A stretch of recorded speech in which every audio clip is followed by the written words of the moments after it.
Welcome one and all to another day here at the Damage Report with me, John Arola, and very excited to say, and a surprise to the audience, a surprise this morning to him, Dan Evans. Welcome back to the Damage Report. Hello, but you know what? Some things are wonderful surprises, happy accidents, things that were fate, really supposed to be happening all the time. Fate, such as a lot of the pieces that are falling in today's rundown. I think you're going to see the fate of a lot of people who deserve the fates that are likely coming to them in real time. Geez. That's the news. Hi, everyone. That's not, in case the FBI, that's not a threat. That's just That's a hypothesis and a prediction. But anyway, we had a bit of a scheduling difficulty, so Dan had no idea he was going to be on the show, and yet he's here on the show. What a nice guy, Dan. You host a billion things already, and you're joining us. Thank you. No, it's always good to be here where I have some roots, let's say, and it's exciting to get into some stories now.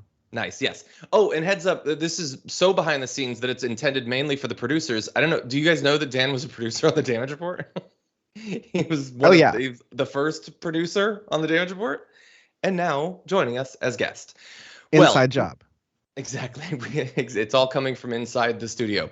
By the way, I'm getting word that we're having a little bit of like stream difficulties. We're doing the best that we can. The TD and everybody are working in very difficult circumstances with the equipment that is not what they would prefer. It's not ideal.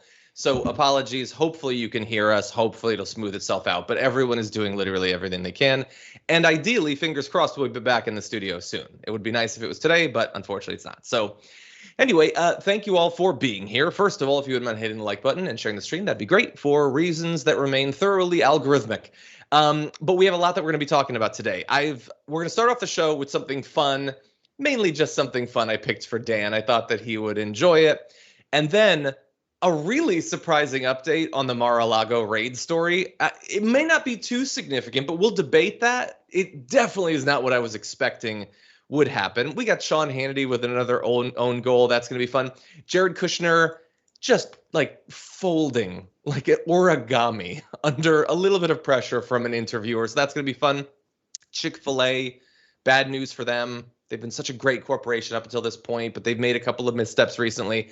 And then it will be a solo aftermath on the show today. Lindsey Graham, the worst political instincts ever. I'm going to give you all the details on that. And then we've got, prepare yourself, it's dramatic. We've got polls. No, but really, I understand this is such a me thing, getting excited about polls. But it gets into the psychology of what people think about America, about our politics. It's fascinating stuff. And so we're going to dive into it to close out the aftermath. But with all that said, Dan, are you ready to talk about some news? Born ready. Okay. Born ready. Let's do it. Let's jump into this. This is a woman who lived with really incredible dignity her entire life, who was not supposed to be queen at the age that she became it. I mean, it's an absolutely incredible story, the abdication of the throne and her stepping into these responsibilities. And she lived with grace and decency. And we can all talk about whether a monarchy is worth it or not. And in some ways, I think right now we're seeing proof that monarchies have some value because they last over time instead of just the crazed sort of politicking of the day. Okay, so that is Dave Rubin, and it's almost like the perfect Dave Rubin clip for a few different reasons. First of all of the other right-wing grifters and pundits got out their necessary knee-jerk pro-monarchy commentary like literally 3 or 4 days ago. Like, he's super late to the party, and he arrives, and if you're not going to be first, you're supposed to be best. And yet, while the earlier commentary from people like Tucker Carlson or Charlie Kirk, they actually accepted that this is an empire. They've done terrible things, but those terrible things were done to advance the interests of white people, and so they were good. So they would accept that, and they would cite it. Dave Rubin, like, he brought nothing. It's the vaguest substance-free nonsense. I guess it's good. I guess, it lasts. That's good. Not like democracy, while he's broadcasting from the oldest still functioning democracy in America, in the world, I should say. And so it's just such a late to the party, brings no brains whatsoever. But he does have to imply that somehow having a hereditary dictatorship would be preferable in a way that he doesn't understand. But there it is, Dan. What do you think? This is butter for me. I love this. This is the way I begin my mornings, and this is a lovely way to begin my morning. The way he advocates there for, you know, there is at least one good thing about monarchy is that, it lasts over time, is certainly a take. Like, conservatives have gone full horseshoe theory from, like, okay, America is the best country on earth to, okay, now we have a lot of Canadian and non-American political commentators doing our dirty work for us to, okay, now at least monarchies are a better system than democracies because at least they hold and stand the test of time and, can withstand cancel culture by canceling all of the countries that they colonized. It's quite a take even for Dave Rubin. It's once again showing another layer of the lack of history he has as an individual. But I think that's apparent to just about anyone else but him. This is, once again, one more time, a plea. I understand that you are, Dave Rubin, you're under so much pressure right now being a gay man on the right wing where everyone hates you. And the more you even mention that you are having the happy experience of having children, that they keep digging at you more and more and more. I'm just saying, not too late to become a double agent. It would be very funny. You could probably make even more money, but like just go in there, get as far as you can, and then expose it all. It's not too late. Maybe you'll redeem yourself a little bit. That's pretty much the only place you could go here, because otherwise he's just digging himself in a hole he can't find himself out of. There are no more ideas left to get himself out of that hole. Well, amazing ideas. Definitely not. Yeah, I might disagree a little bit in that I think he's still making tons of money. And the joke at the end of the day is on us in that he can make a bunch of money literally knowing nothing about politics. Like a guy who has done nothing but talk about politics for 6 years knows less than he did going into that period and yet lives in a mansion. So I guess the joke is on us. But I do like the double agent theory of it. It's really perfect. He is almost uniquely placed to do this, wherein the right wants fake leftists. They want fake progressives to come on their shows and say that they're actually right about everything. And Dave Rubin could do that because he was never actually really on the left or even what he would say a classic liberal. And you know the difference between a conservative and a classic liberal? I don't, and neither does Dave Rubin. But anyway, so it's easy for him to cross over to the right. It would be equally easy because they need that. They want a leftist who says that they're right about everything. But you know what? Like the center would want more is like a former right-wing pundit. Like how much would CNN want? Like, the left doesn't care. The left has no interest in Dave Rubin. The thinking people have no interest. But like CNN or MSNBC, I bet they would love to have him come on and say that I've finally been awakened from my dabbling in MAGA. It would actually be, I think, a much better move for money, at least in the short term. Maybe he is making good financial decisions. There's a large case to be made that he is. But if he wants to maybe align his morals better and stop digging the hole he's into, maybe become the next Larry King. Just do very moderate interviews, come to the show drunk and in denial about your marital situation. Then, go ahead. Just do whatever you want to do. I'm just saying that might be your best way out of here. Just go out with a bang, let's say. That's what I would recommend. And again, we've all worked together before as friends. This is my honest plea out there. I'm not going to mock you too much. I'm not going to make fun of you too much. Just come back, Dave. We'll respect you. We will bake you wedding cakes. We promise you. Exactly. Oh, no, I'm fine with the wedding cakes, but no, there's not going to be any respect. But anyway, I also want to make one other point because it's sort of weird how politics works out sometimes. You remember, Pepperidge Farms remembers, a couple weeks ago when Joe Biden gave a speech that was super divisive where he claimed that the Republican Party didn't support democracy and all the Republicans were indignant. How dare you say that? And then they spent the next week talking about how great it would be if there was a monarchy and how a queen is better than democracy. And theoretically, it's better because it lasts a super long time, not like this democracy that changes all. Well, Jesus, again, you're making his case for him. I just saw a story going around. Maybe we'll do more on it tomorrow about Blake Masters was asked in an interview, who do you think is an unconventional thinker that more people need to look into? And the person he chose to answer with that question was Kaczynski. So don't call them domestic terrorists, but they just think that some domestic terrorists have some pretty good ideas. Again, they're all making Joe Biden's case for him.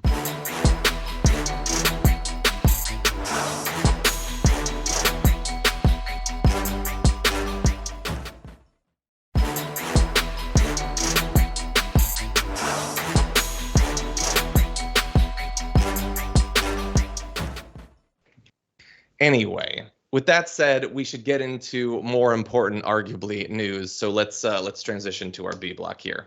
A bit of a wild card in the Mar-a-Lago raid story. We knew that a special master was apparently coming, although there could be an appeal.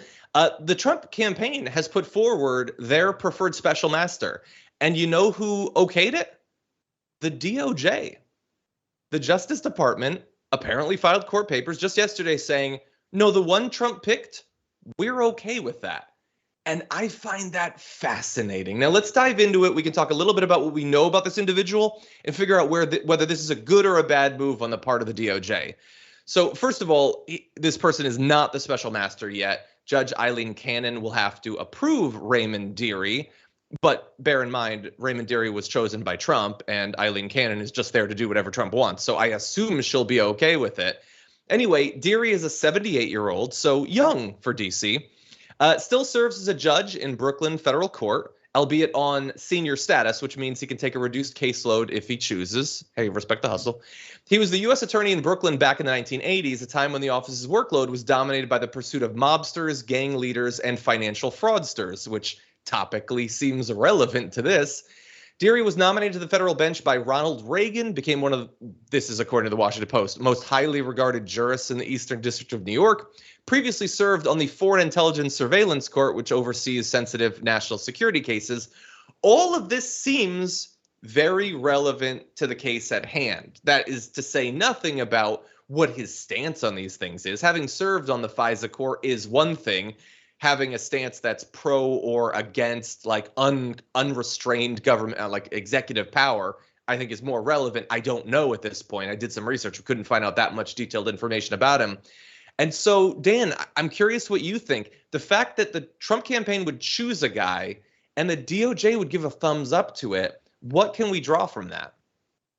We can draw that this is one of the unfortunate consequences of the real deep state, the thing that Trump and Republicans have tried to actually install, whether it's federal judges and court-appointed appointees across the board from different districts across the country, to their plan to basically have a switch, so to speak, should a Republican reach the executive branch in 2024 or later, where they're just able to mass fire a bunch of federal employees. There are all these different things they're trying to put in place so that basically they get to, even more so than, laws, essentially an extension of the white supremacist and male supremacist power structures in American society, it is an extension of further entrenching that for Republicans so that they can say, oh, well, we went to a court run by us and put together a law run by us, or like a legal precedent run by us,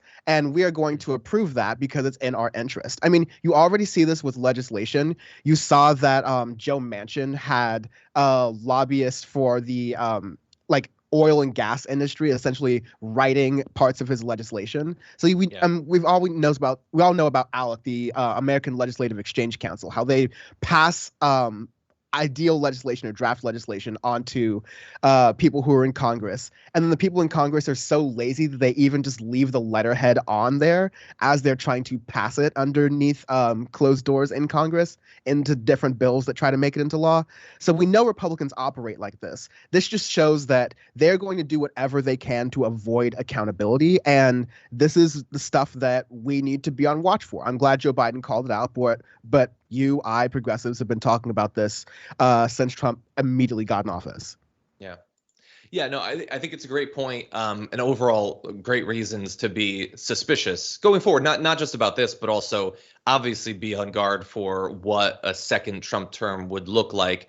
I feel like he is going to be, I think, even more focused on prioritizing loyalty in the people he chose. I think that was always there, but I think he'll be a little bit more cautious about that in this case. And also, they definitely have a more, I mean, they're making it super explicit that their focus is going to be destroying any potential checks inside of the government. And if they had prioritized that in his first term, then January 6th and the run up to the inauguration could have gone very differently. And that they had apparently not prioritized that enough. In this case, it now falls to Cannon to decide whether Dearie should be the special master. She also has to look into some of the specifics, like who's going to pay for the special master. I don't really care about that. And whether the review will include an examination of classified documents, and whether to lift, at least temporarily, the judge's prior restriction barring the FBI from using those documents in its ongoing investigation. Let me just save you a bit of time there. She's not going to reverse her own decision that slows down the investigation. There is no chance of that. Some people are speculating that she will deny this choice of special master to draw it out. That feels that feels too ridiculous to me. I mean, Trump's team chose this person. They seem, at least at first glance, to be well qualified. I have no idea about ideological predispositions that might influence what they would do. And the very idea that you would need a special master at all in this case is ridiculous. He definitely broke the law. We already know that. The only question, I guess, and I guess it's an interesting one, is how many dozens of times did he break the law? I think that I would love to know that, Dan. But other than that, I feel like a lot of this is largely a waste of time. And the other question, no, I think the other question that is still out there is how far. I mean, part of the morbid fascination I got from covering the Trump administration was how far he was actually able to get with a lot of these things. He should have been able to achieve wrecking democracy, causing chaos within our federal branches as well as he did. But it's a testament to how little accountability it's appearing that our government's able to give to him, because we know. Never mind like all the laws it's looking like he's broken or attempted to break, all the precedent he doesn't care about, how steadfast he always is with things. Like, we know for a fact that he tries to tamper with investigations. Yep. He tries to install people who are loyal to him. So on the basis, wouldn't you try to make it so there isn't even the appearance of corruption? But no, just go, hey, I want to have a special master, a thing that I kind of just like pulled out of thin air that doesn't even need to have a precedent in this case to begin with. And I want this person to be able to look over the case and make key decisions on it. And this person's going to be my guy. And the government goes, all right, bet, that makes sense. You don't let the criminals choose the opposite side's members of their legal team. That doesn't make sense, even in like a cartoon, let alone a movie, let alone whatever we're calling American politics these days. You're 100% right. And as we proceed, assuming that the guy gets confirmed, assuming that he does the work or whatever, and it isn't drawn out for 2 years, like for all we know, he'll put out a Bill Barr letter, lying about what was in it or something, and at that point we might forget about this particular story. But this is laying the groundwork for everything else that happens here, at least the next few steps of it. So an important story. It might seem inside baseball, I don't know, but it is obviously significant. And with that said, let's turn to one other, a little bit more fun aspect of Trump's legal troubles. Sean Hannity is a big fan of the political own goal. Take a look at his most recent one. Witch hunt, the Emoluments Clause investigation from the House Oversight Committee, a House Ways and Means investigation into Trump's taxes, another House investigation into Trump's hotel lease, another House investigation into foreign gift disclosures, a D.C. probe into Trump's inauguration fundraising, another similar investigation from the Southern District of New York and the Eastern District of New York and from New Jersey's Attorney General, one impeachment investigation into a regular phone call with Ukraine, a second impeachment investigation into January 6th. Yeah, that is a lot of alleged crimes that your guy committed. That is a lot of That is true, Hannity. Whoo, I got to give Hannity credit. He doesn't often teach us much because he doesn't know much to teach. But I had forgotten about quite a few of those massive scandals, Hannity. Thank you for reminding me in a very concise way of all of the things he's alleged to have done criminally. Dan, what do you think? There's something really nice about seeing Sean Hannity kind of like read out the CVS receipt worth of Trump's crimes in a really concise manner. I mean, you got to give it to the guy. He's good at hosting, so to speak.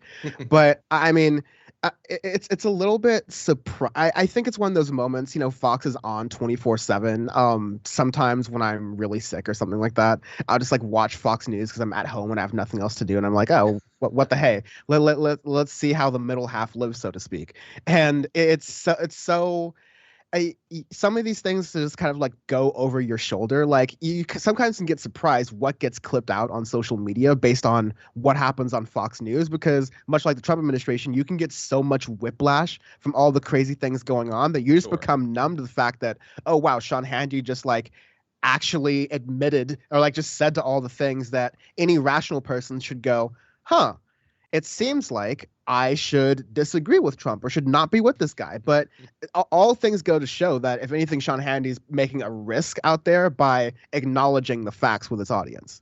Yeah. Well, it reminds me, I'm sure it reminds a lot of people of the time that he wanted to demonstrate how extreme and out of touch Alexandria Ocasio-Cortez was. So he put her agenda over his shoulder, and it looked just mwah. It just looked great. It was literally like senior care for the elderly. I'm like, dude, I don't think you're proving the point you think you are here. I understand that you say like Green New Deal and your audience instinctively like flees under the covers or something, but a lot of that stuff just sounded good. And it almost makes me wonder, like, imagine if Sean Hannity had long ago gotten like disillusioned with the right wing, and he strove for like a government that actually like cared for its people, but he's got a job to do, but he occasionally sends out like a little indication that he's a hostage at this point, and he does it in over the shoulder graphics. I want to imagine that universe. Anyway, I would like to, but like let's not give Sean Hannity any undue credit. 100%.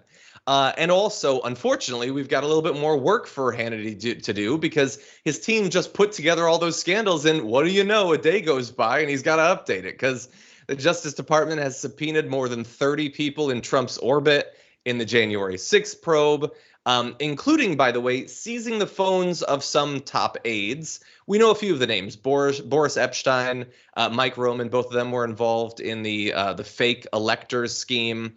Bernard Kerik was involved in the voter fraud claims with Rudy Giuliani. We know their phones have been taken by the committee to be looked into for the communications around January 6th. Others we're not so sure, although if you read between the lines, you can figure out one person whose phone was probably taken, as you'll see in this video. In the last week, the Justice Department has issued 40 subpoenas, seized 2 phones of Trump associates over January 6th.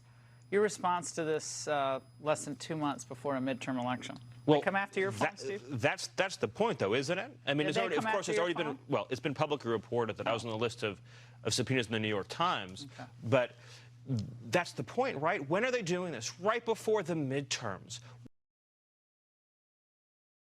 Like, totally cool with it if it was 6 months before the midterms or 9 months. It's the timing that really bothers them. She asked him if his phone had been taken, and he just kept talking over her. And then she did something that I didn't think biologically she was capable of. She repeated the question when it wasn't actually answered, and he just kept talking over her. You'll notice he didn't answer the question with words. I feel like he sort of answered it, though, Dan. I think his phone is taken.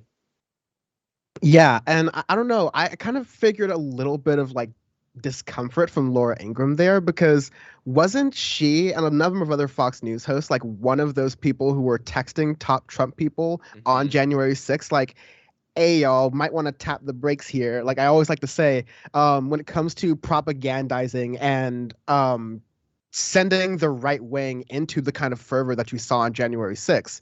Like, if that is the sauce, so to speak, Fox News is the sriracha factory. That's what I've been saying. Like, so they are used to giving this propaganda nonstop, like dishing it out, putting it on the top of everything. And even they on January 6th, January 7th, January 8th even, were starting to say, oh, wow, Trump may have done an oopsie here. There's some cops that have died, and we spent a lot of time going Blue Lives Matter, rah, rah, rah. So we might have to turn on Trump on this one. There's even that Mitch McConnell floater in the New York Times, I remember, that they always fall for, saying, okay, we might have to actually hold Trump accountable here. And like within a month, everyone in the Republican Party had completely switched on lockstep and decided, no, it was actually Antifa or whatever. But no, it's definitely really cautious here. I think Stephen Miller is giving a little bit of a tell. I hope that this leads to accountability. That's the thing that ultimately we need to see out of here. 100%. And perhaps our least likely too. And as we transition to our break, I'm going to leave you just with one little thought. Either way, but especially if he had nothing on his phone, Think about how much they love making themselves victims. Why wouldn't he be enthusiastic about telling you his phone was taken? Think about it. It's an illegitimate investigation, and he didn't do anything wrong, so them taking his phone makes him look like the aggrieved party. Why did they do this to poor Stephen Miller? He would be yelling it. He would be rushing to tell them about how his phone was taken. And it looks like it was, but he doesn't want you to know. Why wouldn't he want you, or in theory, someone else, maybe a particular person, why wouldn't he want them to know that his phone had been taken? I'll leave you to think about that. We'll be right back.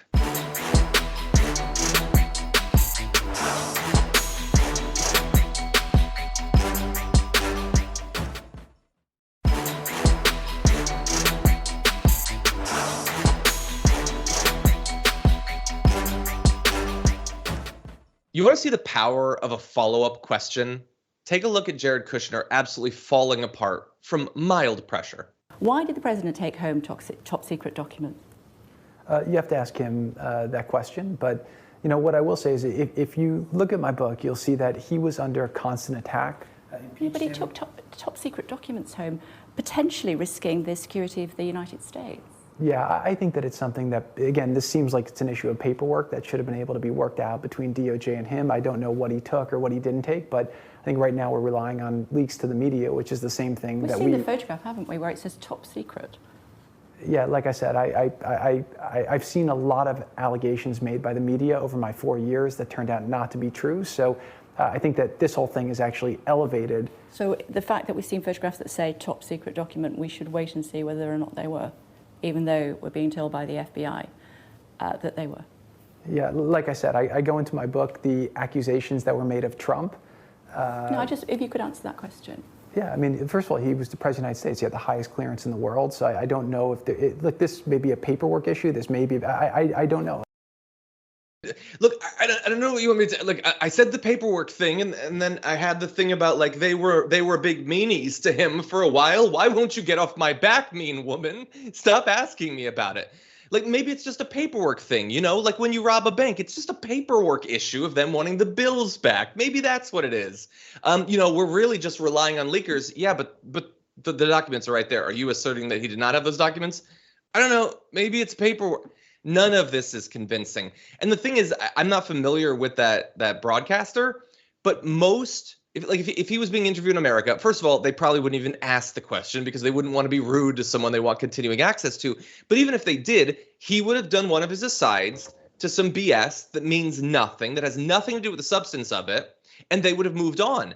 But she didn't. And she didn't let him go on for 45 seconds to try to distract and then ask again. She cut in to ask the question, doing her actual job, Dan, and I loved it. Yeah, there's a particular brand of video I like doing on here. I don't even know if this is fate again or having me on, but it is when right-wing grifters have to experience what it's like outside of the safe right-wing media ecosphere they love to be in, and they have to experience what actual questions are like in foreign press. I remember the famous Andrew Neil interview on BBC that comes to mind when Ben Shapiro just like squirmed completely to answering minor questions. But Jared Kushner here is so he is very just showing his best Kendall Roy here, just being unable to answer questions. The guy from Succession, he's just like, it seems like a paperwork issue. Maybe cousin Greg misplaced some documents. I don't know. It's so funny to see this kind of thing. I also do love the B-roll they have, the zooming into Mar-a-Lago late at night with the helicopter pans going really fast. Just as a producer, great work there. But ultimately, I love to see good, solid questioning and interviewing. I'm not going to say that Sky News are heroes, so let's not even get into that conversation either right now. But it is very, very good to see that Jared Kushner actually getting some tough questions. Again, will we see accountability? That's the major eye on the prize thing here. 100%. Yeah. I like the shot to Mar-a-Lago. I also liked when she's like, well, hold up. We saw the photos. Boom, they go to the photos like instantly. Like it's indisputable. I loved it. Great job on the part of the control room there. And I agree with your metaphor. It's like when you think you're Kendall Roy, but you're really cousin Greg, and neither would be good. Also, congrats to Succession for the Emmy. But anyway, yeah, like he like Kendall Roy would go on there and then be mad because you're not asking questions about his like new rap video. Like Jared just wants to be asked about a stupid book that nobody cares about. Like, no, I seriously, if you look in my book, I'm not going to look in your book. Literally, nobody's going to look in your book. Don't worry, you'll sell some because right-wing think tanks are going to buy up like 50,000 copies to make you a bestseller, and no one's going to read it. But we didn't bring you on to talk about your book, and nobody cares about your book. Anyway, with that said, why don't we jump to something very different? We're actually going to get to the D block, okay? Maybe it was fate all along. Starbucks has announced some new benefits for their workers. Sorry, some of their workers, not their workers in union stores. We saw this tweet from Reuters. Starbucks announced new student loan repayment tools and a savings account program for all U.S. employees who are not union members.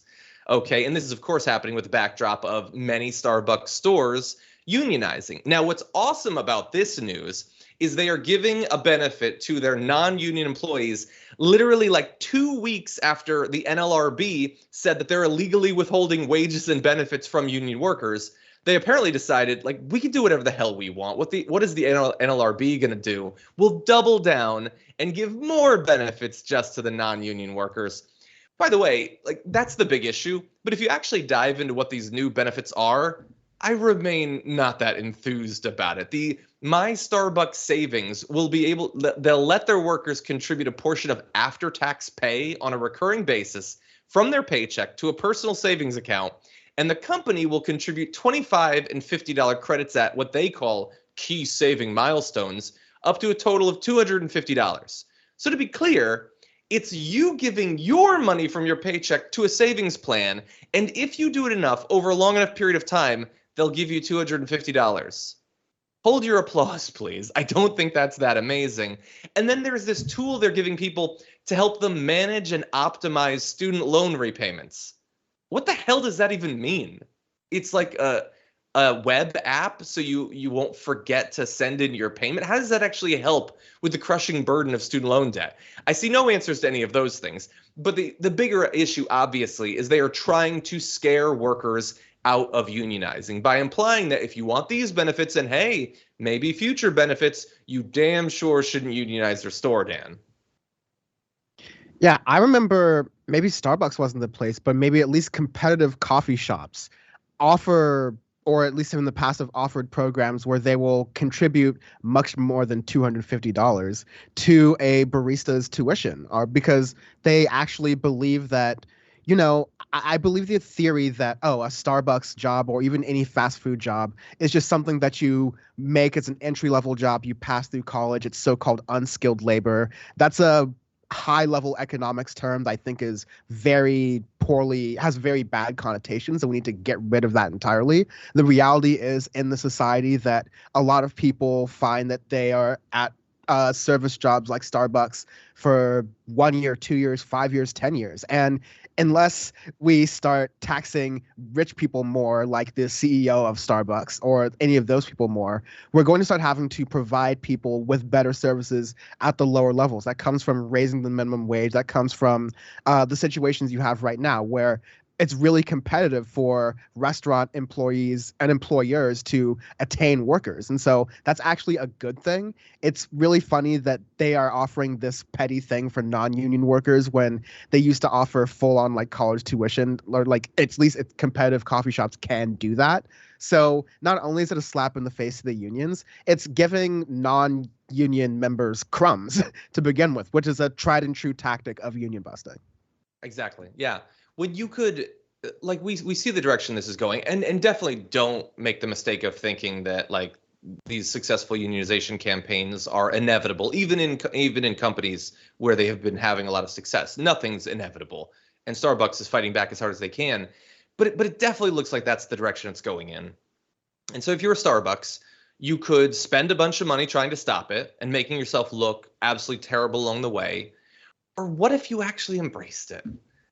What if you like tried a little bit? Like, think about the goodwill that you could accrue by not appearing to be viciously hostile to unionization that is happening anyway. I don't know what the dollar value on that is, but I feel like it'll buy you more than a little bit of like giving the $250 will. Like you really think that's going to generate the goodwill that actually embracing your workers and young activists will? I don't know. I guess they're smarter than me. Certainly they make more money, I guess. Anyway, with that said, we're going to go to a social break. I think, maybe, we're going to try. We're going to see how it goes. And then we got a couple more stories with Dan, and there are a lot of fun, so don't go anywhere.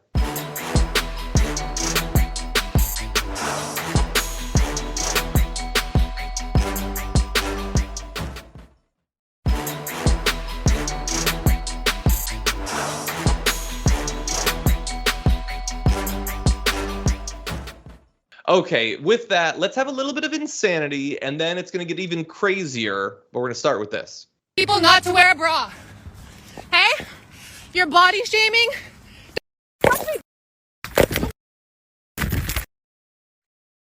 Hey, all my followers. Kill me! Can you stop? Stop!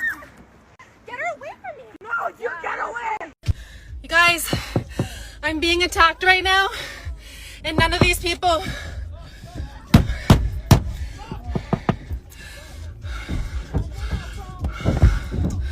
This lady is attacking me right now. It's my phone! It's my personal belonging!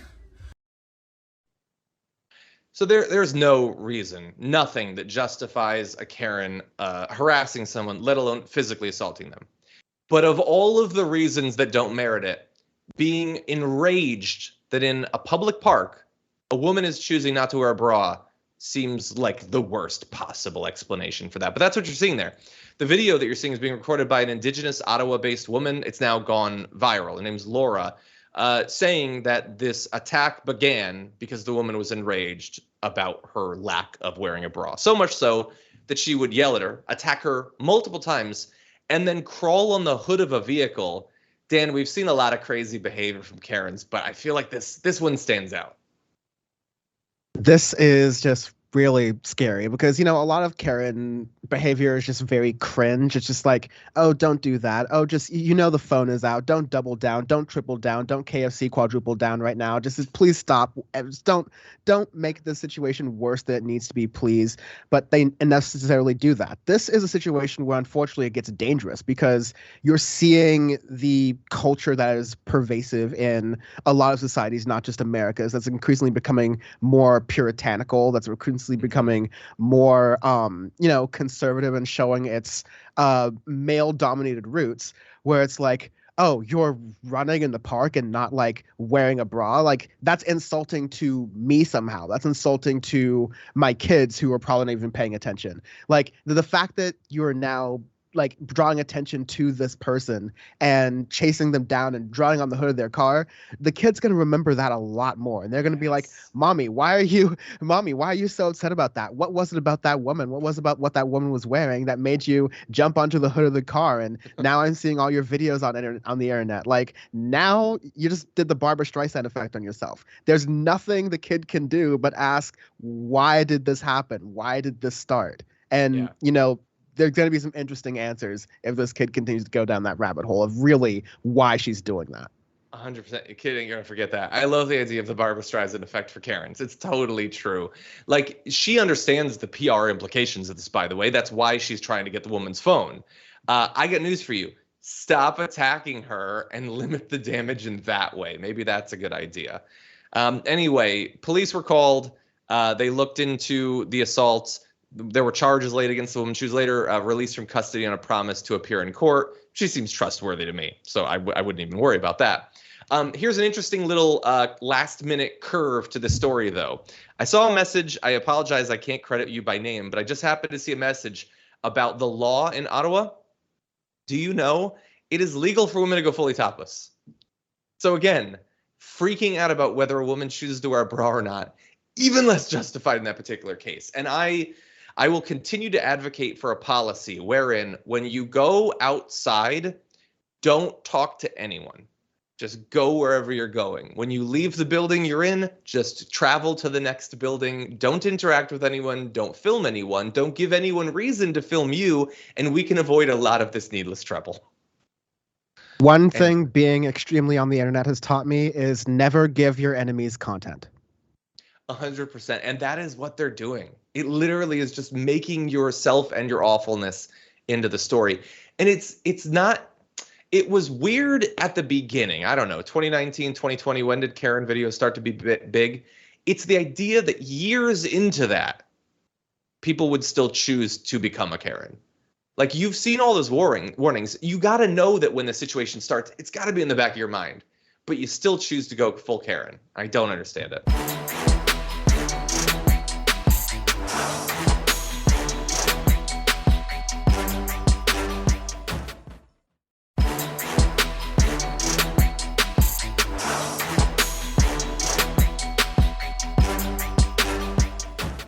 Anyway, with that said, we got one more story to talk about with the limited time that we have with Dan. And out of everything in the world of politics and social commentary that we could possibly talk about, we chose to talk about chicken, okay? Because I appreciate a good chicken sandwich. What I don't appreciate is a bad chicken sandwich restaurant. And we've got an example in this case. What do you do on Twitter? Well, I don't know, you follow like celebrity news, you tweet awful things occasionally, and you advocate for what you want. And Don chose to do that. Don tweeted out a funny gif of a cow with big googly eyes saying, grilled spicy deluxe, but still no spicy nuggets at Chick-fil-A. And that's what you do. You advocate for what you want. And they chose to respond to that, Chick-fil-A did, saying, your community will be the first to know if spicy items are added to the permanent menu, Don. And many people responded the same way that I'm responding now. Why did you word it that way? Of all of the things you could say, why did you say your community will know? Dan, we're going to get to their response. You're very online. You tweet to people. I'm sure you think about the way that you word things. Why? In defense of Chick-fil-A, they said they were going to be adding spicy menu items. That was quite a spicy menu item right there. I bet you didn't think I was going to start with that, did you? No, that was a spicy nugget of a tweet. Yeah, no, but definitely it begs the question: what's next? Oh no. What is next? What do you? Dan? I don't what know. do you mean by that? What do you mean by that? 100%. Well, look, here's their response. They say the response was a poor choice of words, but was not intended in any way to be insensitive or disrespectful. We often use the term community in a broader sense to talk about places where we operate restaurants and serve the surrounding community. Okay. As responses go, I think that that's a somewhat clever one. I don't know how often they use the word community, but what I would say is if you mean like about a certain area where we have restaurants, what are you implying, Chick-fil-A? Do you know where Don lives? How the hell do you know what community he's a part of? How do you know if you have Chick-fil-A's in that area? Chick-fil-A ain't everywhere. I know a lot of people complain about that because they want that sweet, sweet chicken. But it's not everywhere. So what the hell are you talking about? Now, look, I don't doubt that it's not like they woke up and they were like, we're going to stick it to that community or whatever. But it clearly wasn't the right way to communicate it. And furthermore, if you're going to do this, and if you're going to have to do damage control, could you treat Don like a person? Because while they did put out this response, they apparently did not respond to Don. He tweeted out a photo of all of these updates saying, not them making statements, but didn't reach out to me at Chick-fil-A. Crazy. Could you talk to the guy that you offended of all people rather than just putting out like a generic corporate response semi-apology? How new is Chick-fil-A to this, all right? First of all, when you're extremely online and you threaten a company, which just inevitably happens when you're extremely online, celebrity or otherwise, because of poor service or whatever, A, you reach out to them publicly, so there's a public record of you knowing that. B, you DM them privately, so you make sure you actually resolve the issue. If you want to be like one of those companies, we are a family type workplaces, then say, hey, we'll be telling our community or the community sooner. But your community, you have to know that implies something, especially with the connotations of, we know Chick-fil-A's connotations with the LGBTQ plus community. And so by saying your community and like othering them in that sense, like there's a lot of connotations there. There's connotations with the Black community, and of course it being a largely fried chicken establishment, even though they're talking about grilled chicken. Again, once again, defense of Chick-fil-A. So coming from the vegetarian. So like in the most tepid defense of Chick-fil-A I could possibly give, meat is murder. But like ultimately here, this is just not a good look for Chick-fil-A. Hopefully their social media expert gets a good talking to about tone on the internet. 100%. And in the meantime, because that's specific to the intern, but now you've done this thing, send a message to Don. Seriously, I don't know what you do beyond that, but I don't know. Consider, what if you were to launch Spicy Nuggets? What if this controversy accomplished Don's original goal and got Spicy Nuggets made? I don't care. I don't eat spicy nuggets or spicy call chicken. him I like call regular, him but... Don's Nuggets for your community. Just play it off. and spicy community nuggets. It's Spicy for all of the people in the spice community that enjoy a heated chicken experience. People of spice, if you will. Oh my God. Anyway, I will say that like I had been thinking about trying to push for, I want an extreme cinnamon Pop-Tart, but I don't want to message Pop-Tarts now because I'm worried that they'll say something like anti-Italian or something. Like, what are they going to say now? Like, I'm a little bit worried about it. Anyway, I remember when I tweeted at Ben & Jerry's, mad that they had gotten rid of their cinnamon roll ice cream, and they lied to me on Twitter and said it was still available. I'm still stung by that. I'm not ready to engage with the corporation again.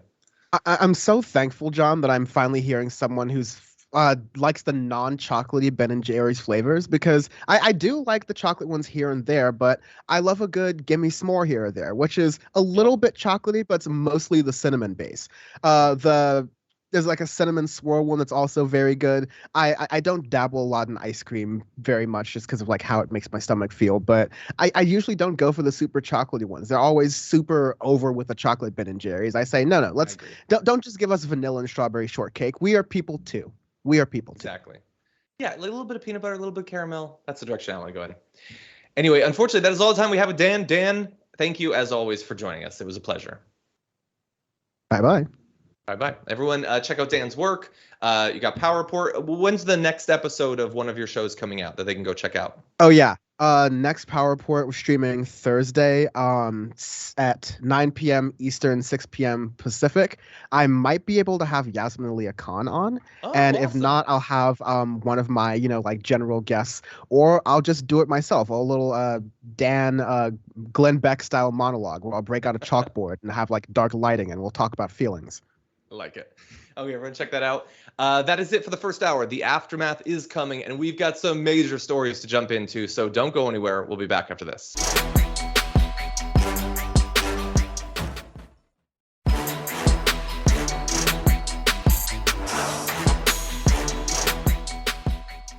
Pop-Tart Dragon sent in a super chat saying, I recently got a speeding ticket, but I'm fighting it in court on account of the fact that we're less than 60 days from an election and it's clearly a partisan attack. Nice. 100%. Like, they're stretching it to everything. Look, you want to say investigating a particular candidate 60 days before an election is a partisan thing? Okay, you can say that. That's fine. They stretch it to, like, investigating Trump when someday he might be a candidate. That's a stretch. And then, like, Stephen Miller's phone being taken, that's an election attack? He's not a candidate. What is, like, literally because he does something involved in politics, that's enough? It's ridiculous how the goalposts move. Anyway, Dalaquan says in the members' comments, why do the tough questions always come with a British accent? Yeah, they do seem to be a little bit tougher in terms of their investigations. They're like follow-up questions, don't they? It's a media culture there, but that doesn't necessarily have to be the case. Yeah.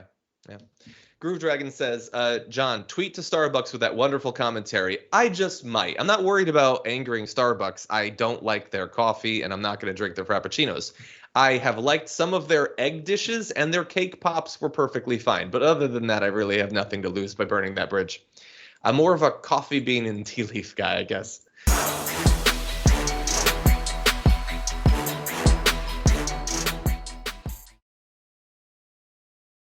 Thanks for listening to the full episode of The Damage Report. Support our work, listen ad-free, access members-only bonus content, and more by subscribing to Apple Podcasts at apple.co/TYT. I'm your host, John Darola. I'll see you soon.